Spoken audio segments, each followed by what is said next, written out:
గత 15 రోజులుగా రాష్ట్రంలో ప్రజలందరూ కూడా, పామరుల దగ్గర నుంచి పండితుల వరకు అందరూ కూడా చాలా ఆనందంగా ఉండే విధంగా రాష్ట్ర ప్రభుత్వము, చంద్రబాబు నాయుడు గారు అనేకమైనటువంటి చర్యలు తీసుకుంటూ మరి తల్లికి వందనం అనేటువంటి కార్యక్రమాన్ని కూడా తీసుకోవటం జరిగింది.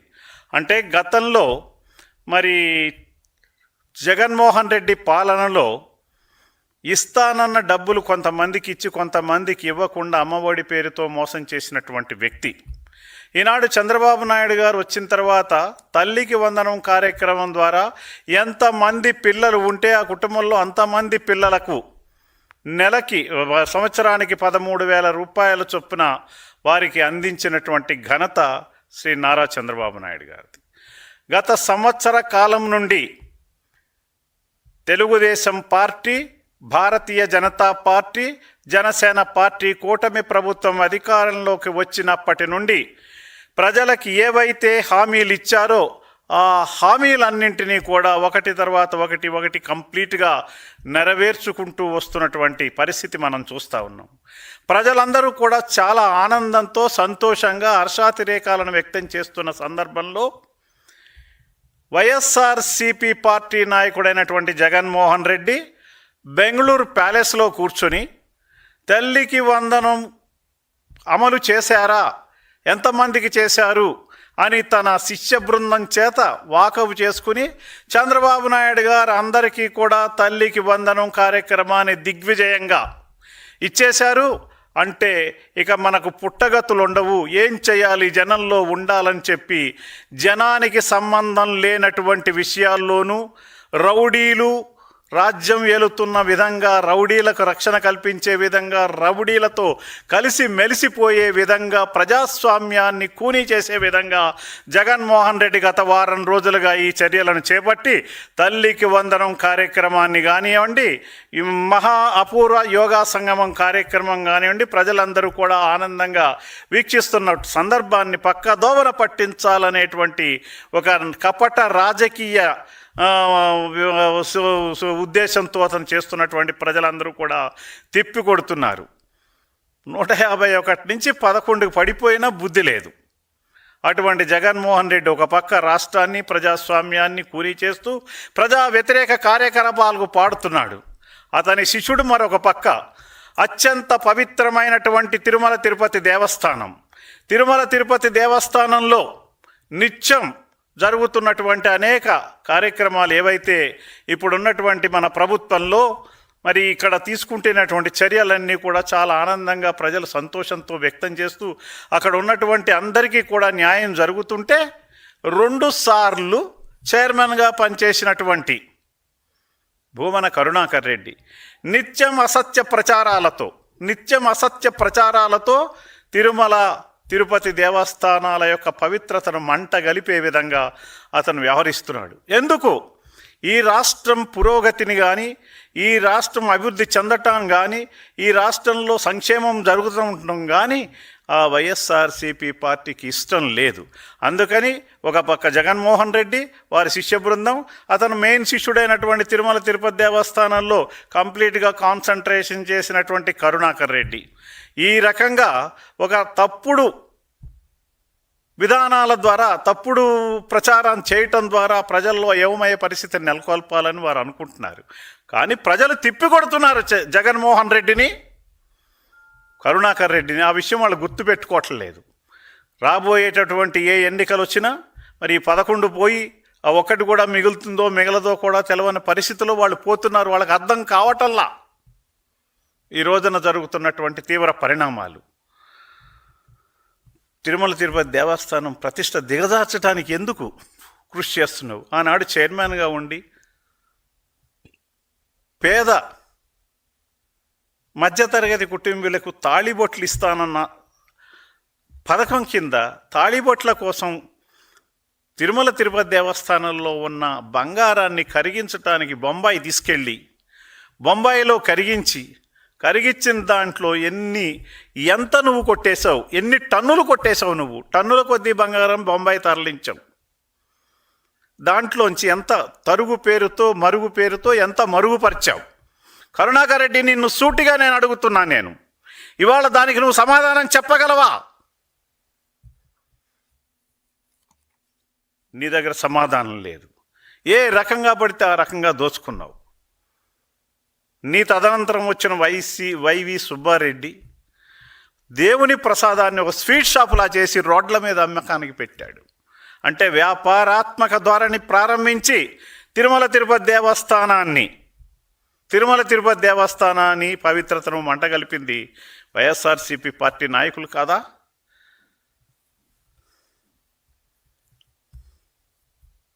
కోట్లాది మంది హిందూ భక్తుల మనోభావాలు దెబ్బతింటున్నాయి. అంటే మీరు హిందువులు కాదు, మీకు తెలుసు మేము హిందువులం కాదు, హిందూ భక్తుల మనోభావాలు ఎలా పోతే మాకేంటి అనేటటువంటి ఒక కోణంలోనే మీరు పనిచేస్తున్నారు. ముఖ్యంగా నువ్వు నాస్తికుడని చెప్పుకుంటావు, నీ ఇంట్లోనేమో అర్ధరాత్రి వరకు యజ్ఞాలు యాగాలు చేయిస్తావు. ఏమయ్యా కరుణాకర్ రెడ్డి, నీకు మనిషివేనా? మానవ జన్మలో పుట్టావా? నీకు చీము నెత్తురు ఉందా? ఎందుకు ఈ రకంగా ప్రలాపనలు పేలుతా ఉన్నావని నేను అడుగుతా ఉన్నాను. మీరంతా ఆదాయ వనరులుగా మార్చుకున్నారు. మీ ఎమ్మెల్యేలు, మీ మంత్రులు, మీరందరూ, మీ తాబేదారులు అందరూ కలిసి విఐపి బ్రేక్ దర్శనాలను అమ్ముకున్నారు. విఐపి బ్రేక్ దర్శనాలు, సేవా టికెట్లు అమ్ముకున్నారు, దర్శనం టికెట్లు అమ్ముకున్నారు. సిగ్గుచేటు కాదా? ప్రసాదాలు అమ్ముకున్నారు. దేన్ని కదిలిస్తే దాంట్లో వేలు పెట్టి మీరంతా కూడా వ్యాపారాత్మక ధోరణిని అవలంబించి ఈ రోజున మీరు పత్తిత్తు మాటలు మాట్లాడుతున్నారు. చాలా సిగ్గుచేటు మీ తరఫు నుంచి. తిరుమల గదుల్లో మీ పోస్టర్లు అంటించుకుంటారా? ఏమయ్యా కరుణాకర్ రెడ్డి, ఎన్ని చెడ్డ పనులు చేసిన మీరు తిరుమల పవిత్రత గురించి మాట్లాడటానికి నీది నోరా తాటి పెట్టా? నేను అడుగుతున్నా.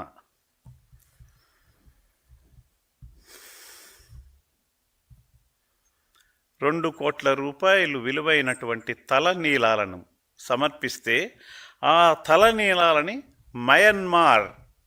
ఇప్పుడు మయన్మార్ అంటున్నా, ఆనాడు బర్మా నుండి థాయిలాండ్ మీదుగా చైనాకు ఎక్స్పోర్ట్ చేసుకుంటావా? అస్సాం రైఫిల్స్ పట్టుకుంటే ఆ విషయం బయటపడితే మీకు సిగ్గుగా లేదా? అయినా సిగ్గు శరం అన్నీ విడిచేసిన మీకు ఏం చెప్తే మాత్రమేముంది? పింకు డైమండ్ అంటూ ఆనాడు చంద్రబాబు నాయుడు గారి మీద దుష్ప్రచారం చేశారు.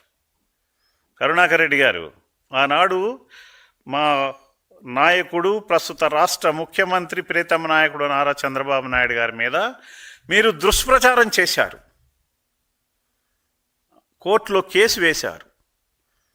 ఆనాడు పింకు డైమండ్ అనేదే లేదనే విషయాన్ని ఎన్నిసార్లు చెప్పినా మీ యొక్క మదమెక్కిన ప్రచారంతో, దుష్ప్రచారంతో పింకు డైమండ్ గగ్గోలు పెట్టి అధికారంలోకి వచ్చిన తర్వాత వేసిన కేసుని విత్డ్రా చేసుకున్నారు. అక్కడే తెలిసిపోలే మీ యొక్క నైజం ఏంటో, మీ యొక్క తప్పుడు ఆరోపణలు, తప్పుడు ప్రచారం ఏంటో తెలిసిపోలేదా? టీటీడీ ఫిక్స్డ్ డిపాజిట్ 5,000 కోట్లు, 5,000 కోట్లను దారి మళ్లించడానికి ప్రయత్నిస్తే హైకోర్టు బ్రేక్ వేయలేదా? అన్యమతస్థుల నియామకం టీటీడీలో, బస్సు టిక్కెట్లపై అన్యమత ప్రచారం, తిరుమల కొండపై అన్యమత గుర్తు, టీటీడీ వెబ్సైట్లో అన్యమత బోధనలు, భక్తుడికి అశ్లీల వెబ్సైట్ల లింకు పంపడం, దర్శనం, వసతి, అద్దె, టోల్ ప్రసాదాల ధరలు పెంచడం వంటి అనేక ఘటనలతో మీరు మీ పార్టీ, మీ వైఎస్ఆర్సీపీ పార్టీ హిందూ వ్యతిరేక పార్టీగా కుళ్ళిపోయింది. భగవంతుడి పార్టీ, భగవంతుడి కోసం ఉండవలసినటువంటి ఏ లక్షణం మీ దగ్గర లేదు. సాక్షాత్ శ్రీ వెంకటేశ్వర స్వామి వారి కరుణా కృపా కటాక్ష వీక్షణాలతో ఈ రాష్ట్రం బాగుండాలని, మీలాంటి దుష్టుల నుంచి రక్షించాలని ఆనాడు 24 క్లోరోమైన్ బాంబులు మీ పార్టీకి చెందిన వ్యక్తులు పెడితే దాంట్లోంచి పునర్జీవితుడైనటువంటి చంద్రబాబు నాయుడు గారు ఈనాడు రాష్ట్రాన్ని కాపాడుతున్నారనే విషయం ఈ మాటికైనా గుర్తు తెచ్చుకోమని చెప్పి నేను సలహా ఇస్తున్నాను. నిబంధనలను తొంగలో తొక్కారు. శారదాపీఠం ముద్దులు పెట్టే స్వామీజీకి, ముద్దులు పెట్టించుకునే జగన్మోహన్ రెడ్డికి కలిపి అడ్డకోలుగా భూములు కేటాయించారు. ఎన్ని పాపాలు చేశారు. ఒక్క తన్నుదంతే 151 నుంచి 11కి పడ్డారు. అయినా బుద్ధి లేదు మీకు. అయినా మీరు తగ్గలేరు. కూటమి పాలనలో టీడీకి పెరుగుతున్న ఆదరణ రోజు రోజు రోజు రోజు చంద్రబాబు నాయుడు గారి నాయకత్వంలో కూటమి ప్రభుత్వం తీసుకుంటున్న ప్రజా సంక్షేమ అభివృద్ధి కార్యక్రమాలను చూసి వార్వలేక ఈ రాష్ట్రాన్ని అల్లకల్లోలను సృష్టించడానికి తెనాలిలో ఒక సిస్టమ్, పొదిల్లో ఒక సిస్టమ్, సత్తెనపల్లిలో ఒక సిస్టమ్, ప్రజా వ్యతిరేక సిస్టాలని ఏర్పాటు చేసుకుని మీరు వస్తున్నారు. ప్రజలు కళ్ళు తెరిచి తరిమి కొడతారు. మిమ్మల్ని తరిమి కొట్టే రోజు దగ్గరలోనే ఉంది. జగన్మోహన్ రెడ్డి, కరుణాకర్ రెడ్డి, మీ అందరూ గుర్తెరగవలసిందిగా నేను విజ్ఞప్తి చేస్తా ఉన్నాను.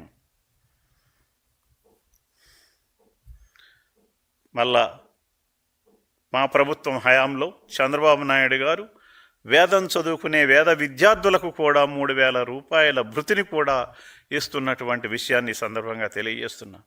రాబోయేటటువంటి రోజుల్లో ఎక్కడ ఏ అవకాశాలు ఉంటే ఆ అవకాశాలను అందిపుచ్చుకొని చంద్రబాబు నాయుడు గారు ప్రతి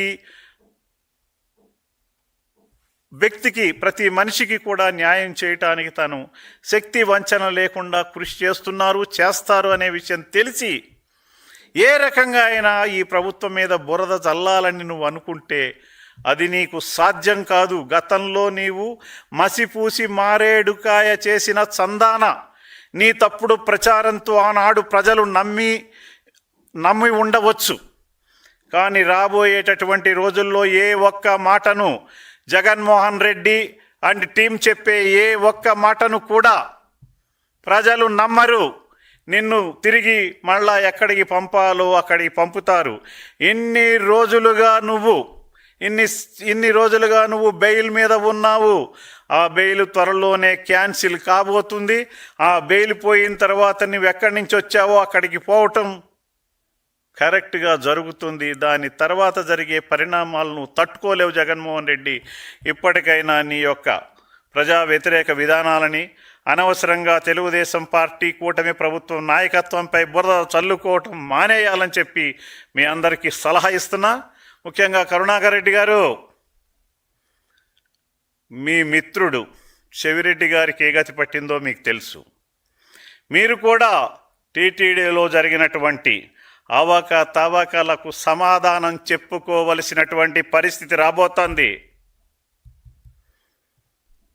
ఎవరితో అన్నా పెట్టుకోగాని తిరుమల వెంకన్న బాబుతో మాత్రం పెట్టుకోవద్దని, మీకు తిరుమల వెంకన్న స్వామితో పెట్టుకోవద్దని సలహా ఇస్తున్నా. దాని తర్వాత జరిగే పరిణామాలకు భగవంతుడు తలుచుకుంటే ఎవ్వరూ ఏమీ చేయలేరు. అది గుర్తుపెట్టుకో కరుణాకర్ రెడ్డి. ఇది చాలా సీరియస్గా, సిస్టమ్గా చెప్తున్నాను నేను, పద్ధతిగా చెప్తున్నాను నేను. ఇది తెలుసుకుని తగిన విధంగా మీరు మీ నాయకత్వం మారండి. ప్రజలను ఉద్రేకపరిచి ప్రజలను ఇబ్బంది పెట్టే కార్యక్రమాలు మానండి. బురద జల్లే కార్యక్రమాలను మానండి. మేము శాంతి కాముకులము, శాంతిగా మా ప్రభుత్వం పనిచేస్తుందనే విషయాన్ని గుర్తుపెట్టుకుని మీరు మసులుకోవటం మంచిది. లేకపోతే భగవంతుడు మిమ్మల్ని చూస్తూ ఊరుకోడని మరొక్కసారి హెచ్చరిక చేస్తున్నాం.